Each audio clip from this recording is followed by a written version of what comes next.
Kita kan racing fund lebih murah, Mas. Oke. Ya, lebih murah. Jadi kalau kita bandingkan misalnya selain kemampuan perusahaan meningkat, kita juga dapat funding itu juga lebih murah dibandingkan kita konvensional bank gitu. Salah satu bentuk tabungan masyarakat atau anak-anak muda itu adalah dalam bentuk saham. Perusahaan mau tumbuh, perusahaan mau melakukan ekspansi. Salah satu milestone yang harus dilewati adalah bagaimana kita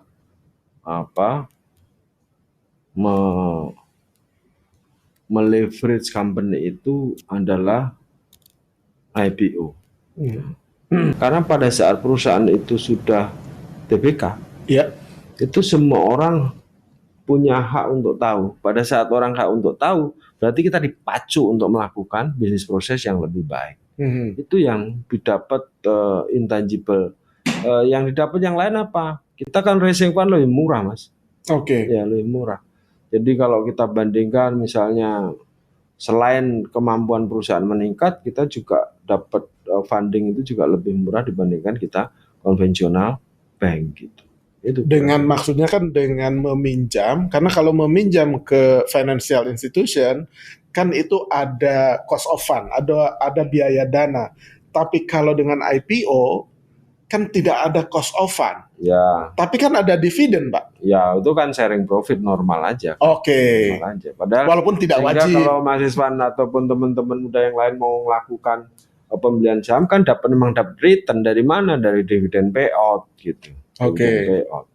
Sehingga laba dari sebagian laba didistribusi kemana? Ya ke pemegang saham. Salah satunya siapa? Ya orang yang memegang saham kita dan company itu sendiri. Gitu. Oke. Dan di dalam company kan bisa di-leverage lagi menjadi sesuatu yang baru. Apa itu bentuknya? Mau investasi, mau ekspansi perusahaan dan sebagainya. Pertama saya jadi direktur keuangan BP itu ekuitas BP kira-kira 400 miliar. Oke. Sehingga IPO saat itu kita keluar 23% itu mendelusi sahamnya karyawan yang sudah existing di angka 49. Jadi saya cerita kanan kiri ke karyawan bahwa pada saat nanti perusahaan menjadi perusahaan publik, saham kalian yang nilainya waktu itu 100 per lembar akan kemungkinan besar akan meningkat.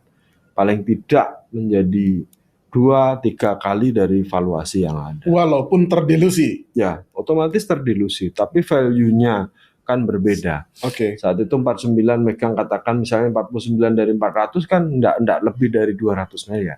Oke. Enggak lebih dari 200 miliar, kira-kira 190. Pada saat IPO valuasi itu menjadi waktu itu 23 itu berarti 500-an, 500 kali ya not more than 2 triliun valuasi BP saat itu. Tapi nilainya karyawan kan udah lebih jauh 3 kali valuasi yang ada. Pertumbuhan perusahaan itu ya dalam setahun itu antara 15 sampai dengan 30% itu udah luar biasa. Oke. Dan PP waktu itu tumbuh luar biasa besar karena kemampuannya meningkat sehingga pada tahun 2016 itu ekuitas PP dalam waktu 6 tahun dari 2010 sampai dengan 2016 itu menjadi 16, sekian triliun pada saat saya tinggal. Oke. Itu angka yang luar biasa besar. Pembandingnya apa? Kalau saya bilang besar. Lah PP itu lahir tahun 56. Oke. Ya. PP lahir tahun 56 sampai dengan 2010 itu ekuitasnya cuma 400. Iya. Nah, dari 2010 ke 2016 itu menjadi 16, sekian triliun. Coba bayangin.